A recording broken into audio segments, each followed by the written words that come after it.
I'm Martin Smith, founder of Overflow Marketing Solutions, and I just have one question for you. Are you interested in more clients, more customers, and more sales for your company? Well, you and I both know that there's a lot of marketers out here, the so-called gurus, that are selling people pipe dreams. Every time you turn around, there's another latest new thing that's the magic pill for 5x increase and 10 times growth. Now, I don't know about you, but for me, success has never happened overnight. And even when it looks like it was overnight, even that was at least 5 years in the making. So this is not about the latest and greatest new anything. Today, I want to share with you the 3 keys to unlocking new and repeatable growth in your business, and that's even if you feel like you've already tried everything. What we're going to get into here are proven principles that just work.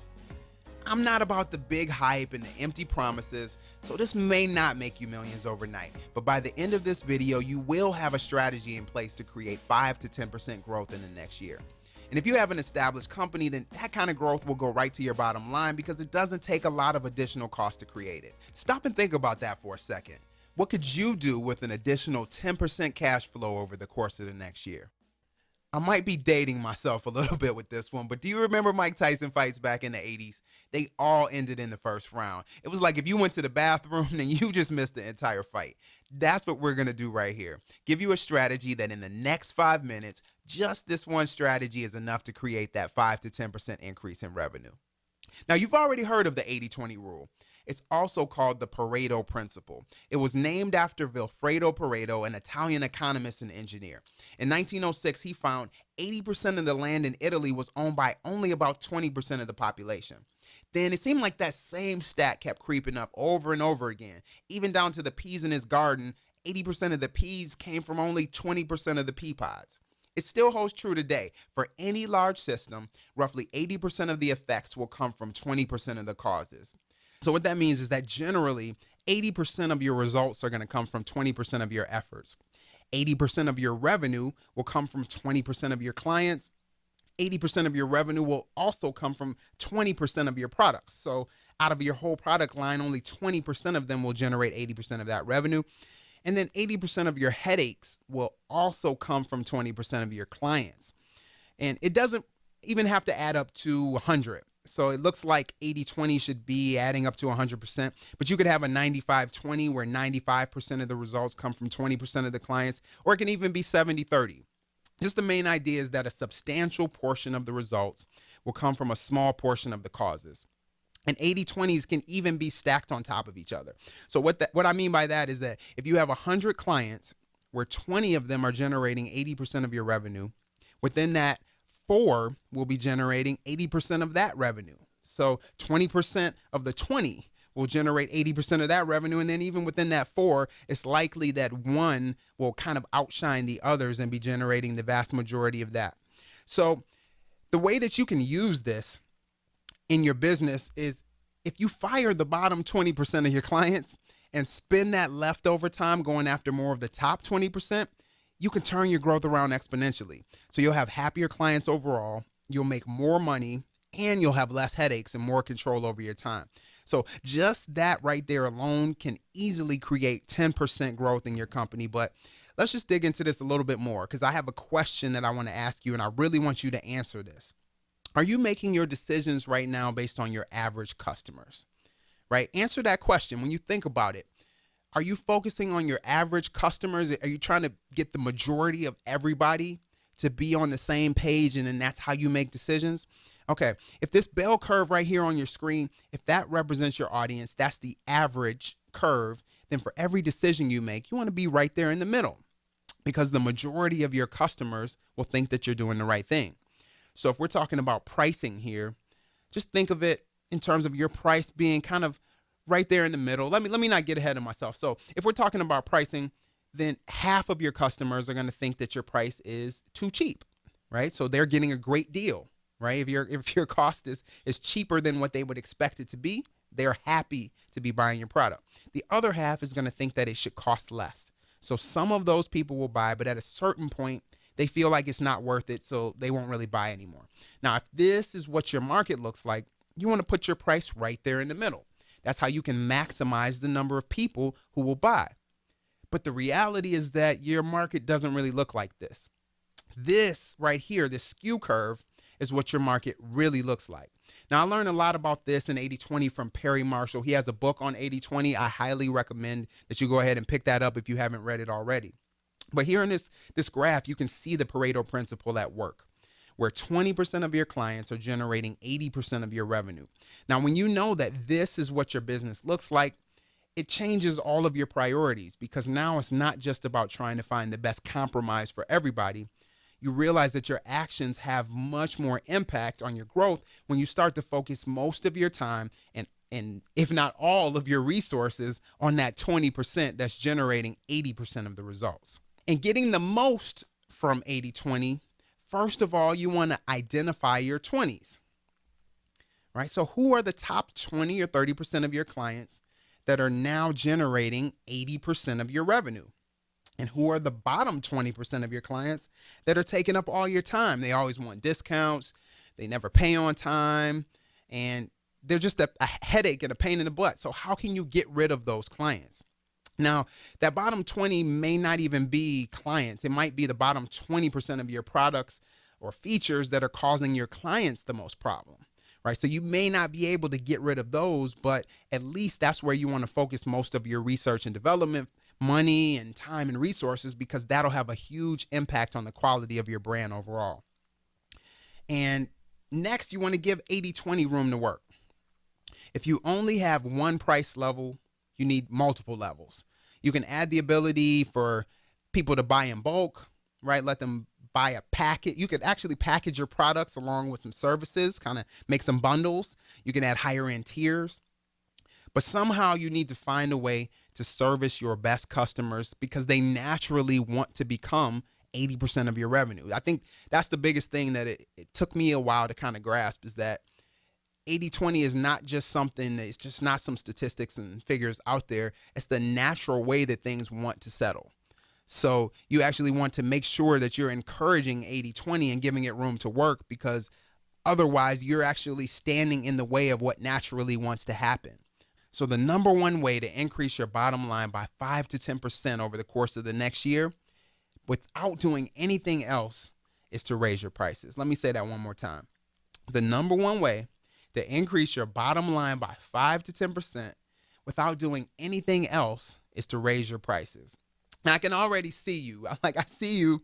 You're watching this video, but on the other side of the screen, you're cringing right now, right? Because you can see your clients and they're putting their wallets back in their pockets, right? They're headed for the door and trying to find your competition, right? That's how it feels. I know. I'm a business owner. I know exactly how it feels, but that's not really the case, all right? And let me give you some reasons that'll make this a little bit easier of a pill to swallow. You already know that price and quality, they generally go hand in hand. We say you get what you pay for. And it's in your favor that if you raise your prices a little bit, that's going to go straight to your bottom line, because you're getting more money to do exactly the same thing. And then it also has that added benefit of giving the boot to those bottom 20% of customers, because if you raise your price, who's going to go running for the door? It's going to be the people that undervalue and underappreciate the products and the value of the services that you provide. So, I mean, overall, it's like it's a win-win. You raise your prices, you get more money for doing the same thing, and that's what helps you to get rid of that bottom level of customers.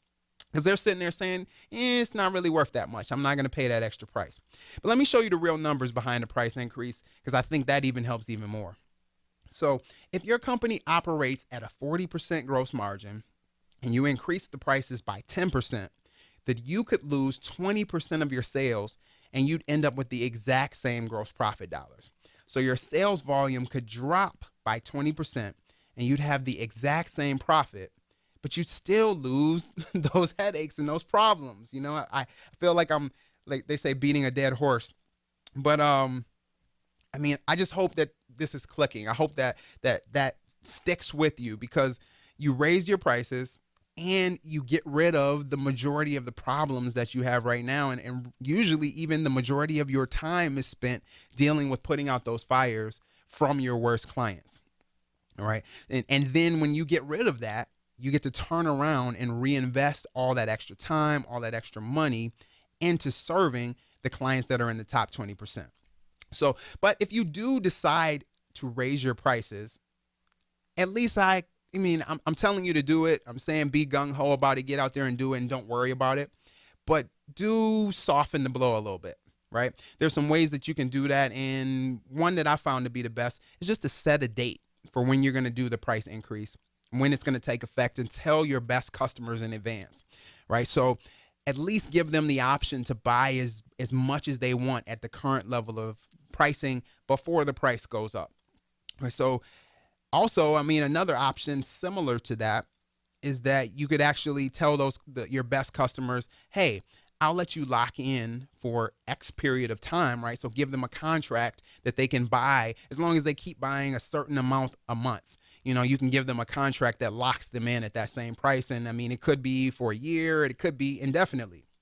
But another way is really if you got a product a product or service, it really doesn't matter.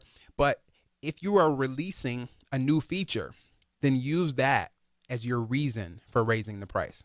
So now it's not just, I'm just raising the price on you and take it or leave it. It's, hey, we've put a lot of time and effort into giving you this new valuable feature.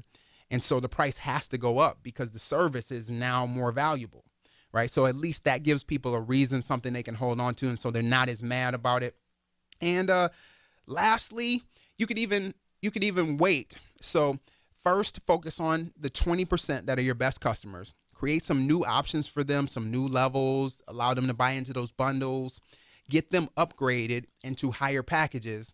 And then at the end, only then do you raise the price on the bottom tier of your customers. And at that point, you're not as worried about it because, hey, if they go, it's all good. They're the customers you want to get rid of anyway. All right. So those are some options to at least soften the blow.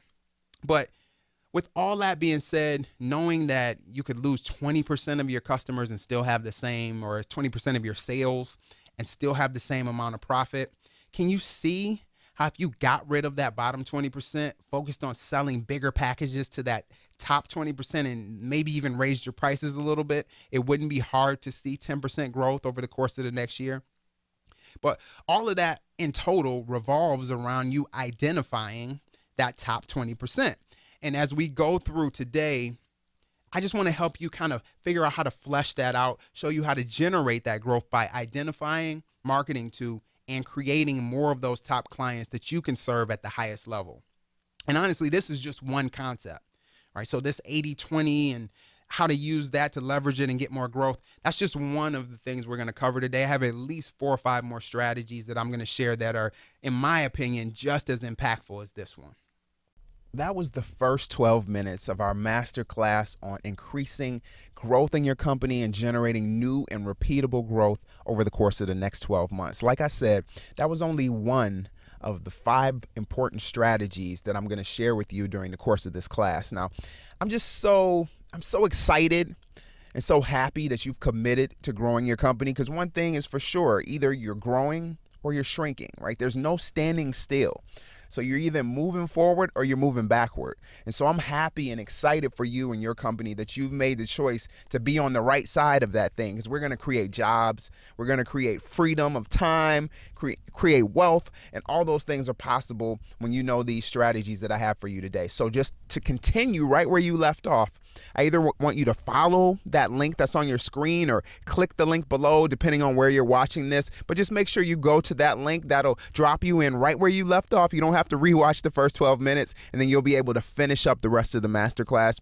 And also, I've put the formula into a document, a PDF document that you'll be able to download immediately, and you'll be able to click, and you can follow along with it if you want, but you'll see the slides on the screen, so there's no need to really do that right away. But then you can print that out and then compare your business to it and see exactly the steps that you need to take to increase that growth. So enjoy the rest of what I have for you, and happy growing, right? So grow that business and then let me know how everything is working out for you and the progress that you've been able to make. Thank you and God bless.